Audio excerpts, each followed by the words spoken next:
Ruhul Kabir Rizvi BNP নেতা, তিনি বলছেন, আমি তাকে কোট করছি, বিএনপি সবসময় জামাতের প্রতি উদারতা দেখিয়েছে, এই উদারতার সুযোগ নিয়ে জামাত রাজনীতি করেছে, আওয়ামী লীগ স্বাধীনতা পরবর্তী সময় তাদের নিষিদ্ধ ঘোষণা করলো, বিএনপি জামাতকে সমর্থন করেছে, এই উদারতা দেখানোর পর বিএনপি উপহার হিসেবে পেয়েছে মুনাফিকি, মানে স্বৈরাচারী এরশাদের বিরুদ্ধে আন্দোলন করছে, মুনাফিক জামাত আওয়ামী লীগের সঙ্গে নিয়ে নির্বাচন করছে, ইত্যাদি ইত্যাদি ইত্যাদি বড় কথা। এইটাকে আপনি আসলে কি দেখেন? বিএনপি জামাতের বিরুদ্ধে একটা দূরত্ব সৃষ্টি হয়েছে এবং বিএনপি জামাতকে এক ধরনের শত্রু হিসেবে দিতেছে, জামাতও অলমোস্ট তাই। এটাকে আপনি কিভাবে দেখেন? আমি ধরুন রিজভী অত্যন্ত দায়িত্বশীল জায়গায় দাঁড়িয়ে এই ধরনের শব্দ ব্যবহারটা আমি মনে করি রাজনৈতিক প্রজ্ঞার লক্ষণ নয়।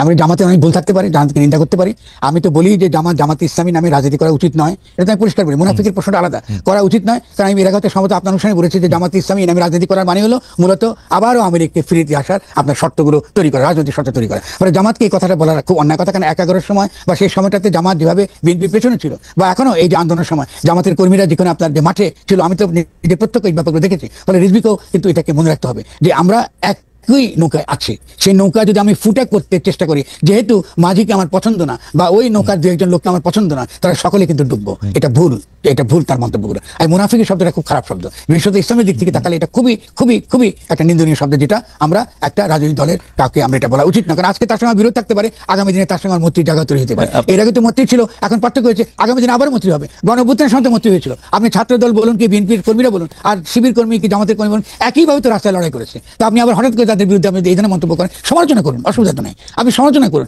আমি তো মনে করি যে ডক্টর শফিকুর রহমানের এই পর্যন্ত তার যত রকম ভূমিকা দেখেছি, তাকে আমি খুবই পছন্দ করি। তিনি খুবই বিচক্ষণ কথাবার্তা বলেন এবং খুবই উদার এবং খুবই রিজনেবল।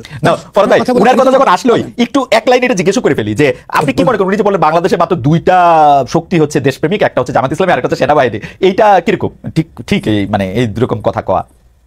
এটা বলে উনি নিজেকে একটুখানি বিপদে ফেললেন। নিজে মনে হয় যে সেনাবাহিনীর সঙ্গে তার একটা কোনো একটা আঘাত গড়ে উঠেছে, তিনি সেনাবাহিনীকে বিপদে ফেলে দিয়েছেন। আচ্ছা, খালেদ বলি, এগুলো যে এটা হচ্ছে আপনার বিচক্ষণতার অভাব, এটার জন্য ওনাকে আমি নিন্দা করবো না। আমি তাকে যে বিচক্ষণতার প্রশংসা করলাম, এই ক্ষেত্রে তিনি বিচক্ষণ মন্তব্যটাকে আমি দেখেছি। এটা আমি মনে করি যে এটাতে তিনি ক্ষতিগ্রস্ত হবেন না, সেনাবাহিনী ক্ষতিগ্রস্ত হবে। কারণ আপনি এখন খেয়াল করেন, এই বর্তমান পরিস্থিতিতে খুবই ক্ষতিকর নাজুক পরিস্থিতি, সবচেয়ে নাজুক পরিস্থিতি বাংলাদেশ সেনাবাহিনী। আপনি তাকে ম্যাজিস্ট্রেসি দিয়েছেন এবং তাকে যখনই আপনি তার কোনো একটা ভূমিকা সে পালন করতে যাবে, সে জনগণের বিপক্ষে সে দাঁড়াবে এবং এই বিপক্ষে দাঁড় করানোটাই এখন কিন্তু দিল্লির কৌশল। এই বিপক্ষে তারা দাঁড় করাবে কোনো না কোনো ভাবে। এবং আপনি এই যে আপনি এখনকার যে কি বলে আয়নাঘর টানাঘর এগুলোকে যেভাবে আমরা দেখছি, এটাকে যে নাটক করে দেখছি, এটারও কিন্তু একটা ক্ষতিকর দিক আছে। আপনাকে হয় বিচার করতে হবে, বিচারটাকে ত্বরান্বিত করতে হবে, সঠিক বিচারটা করার ব্যাপারটা আমাদের দরকার আছে। আমাদেরকে ড্রামাটাইজ করা এটা আমাদের দরকার নেই। আমাদের এখন আমাদের সেনাবাহিনীর দুর্বল জায়গাগুলোকে মনে রেখে সেই জন্য এই মুহূর্তে আমার কোনো বিপদে না পড়ে সেটা সতর্ক থাকাটা আমাদের খুব দরকার। আর আমি মনে করি সবাই ভাববেন যে এটা বললে তার সম্পর্কে একটা নেতিবাচক ধারণা তৈরি হবে সমাজে। আমার নোটের মধ্যে একটু মানে অপ্রকাশ্য, আমি মোবাইলে একটু নোটটা দেখতে পাইছি, আপনার নিশ্চয়ই মনে থাকবে যে আপনাকে আমি একটু উদ্ধৃত করতেছি, সেটা বলতে জানুয়ারি মাসের 3 তারিখে আপনি এটা লেখা লিখছিলেন যে সেনাবাহিনী প্রাতিষ্ঠানিক শক্তি এবং রাষ্ট্র সুরক্ষার প্রচলিত আদর্শ ভূমিকা জাতীয় রাজনীতিতে সদা সর্বদা প্রকাশে কিংবা অপ্রকাশে ছায়া ফেলে 3 আগস্টের পর থেকে এখন পর্যন্ত সেনাবাহিনী দায়িত্বশীল ভূমিকা পালন করছে। অর্থাৎ আপনি একটা মানে পিরিয়ড দিছিলেন যে দায়িত্বশীল ভূমিকা, আপনি কি এখনো মনে করেন কিনা সেটা? আমি মনে করি, আমি মনে করি শেখ হাসিনার সময় সেনাবাহিনীকে যেভাবে ব্যবহার করা হয়েছে খালেদ, আভ্যন্তরীণ ভাবে, আমি যেহেতু একজন বুদ্ধিজীবী, আরে ভাই বাড়ি ভাঙছে তো কি হয়েছে, অনেকে মনে করতেছে বাড়ি ভাঙে একটা ঘটনা কাজ করছে, কিন্তু সেই জ্যেষ্ঠ সচিব কি বলতেছে বলেন। কিন্তু আমি এইটার কনসিকুয়েন্সটা খুব ভয় পাই। আমার কাছে মনে হয় আজকে আওয়ামী লীগের লোকের বাড়ি বলে একটা লোকের বাড়ি ভাঙা দেওয়া সম্ভব, মানে আওয়ামী লীগের কোনো বড় একটা মানুষ দরকার নাই। অনেক সময় ফরদ মজার ভাইয়ের কোনো একটা কথা পছন্দ হয় না দেখে টাঙ্গাইলে আগুন লাগাই দেওয়া সম্ভব, মানে আমার পছন্দ হলো না, আমি আগুন লাগাই দিলাম, ওরকম আর কি। তো স্বরাষ্ট্র মন্ত্রণালয়ের জ্যেষ্ঠ সচিব বলতেছেন যে দেশে বিপ্লব হয়েছে সে দেশে পরাজিত শক্তিকে কেউ রাখে না। আর একটা টকশোতে আমাদের সমবয়সী আমার একটু সিনিয়র জনাব গোলাম মুর্তজা বলছেন পরাজিতদের ধ্বংস করে দিতে হবে। এই যে প্রতিপক্ষকে নির্মূল করার যে বার্তা, এইটাকে আপনি আসলে কিভাবে দেখেন?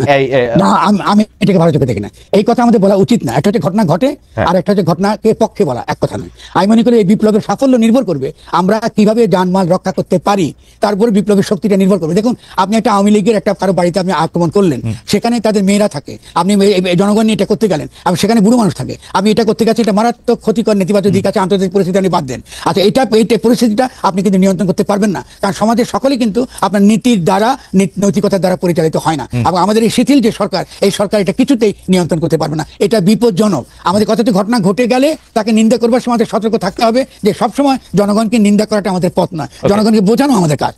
এটা কিন্তু এটা খুব গুরুত্বপূর্ণ। তারা যে কথা এখন বললাম, জনগণকে বোঝানো আমাদের কাজ। কথা জনগণকে নিন্দা করা, এই যে একটা সেকশন বাংলাদেশ, আপনি তো আমাদের সহ মানে আমরা যারা জনগণ আছি তাদেরকে বুঝা আসতেছেন আজকে 50 বছর হয়েছে, আমরা কি কিছু বুঝি?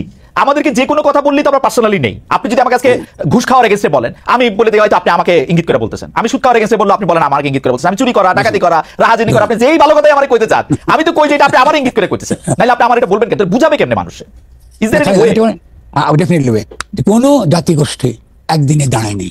আপনি মার্কিন যুক্তরাষ্ট্রের হিস্ট্রি দেখুন, ইউরোপের হিস্ট্রি দেখুন, চীনের ইতিহাস দেখুন, আমরা একটা ভাঙা গোড়ার ভিতর দিয়ে যাচ্ছি। ফলে অনেক ভুল হবে, অনেক কিছু খারাপ দিকে যাবে। আমার এবং আপনার কাজ হচ্ছে যথাসম্ভব সঠিক এবং ইতিবাচক পথগুলো লোকজনকে দেখিয়ে দেওয়া। আজকে হয়তো সে আমার কথা শুনবে না, কিন্তু কদিন পরে সে শুনবে, সে যখন দেখবে তখন সে শুনবে।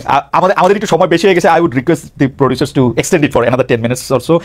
ফরতে আপনাকে আর 10 মিনিট টাকা রাখি। আমি আপনার আরেকটা জায়গায় আপনার বক্তব্য শোনাই বুঝাবুঝি প্রসঙ্গে।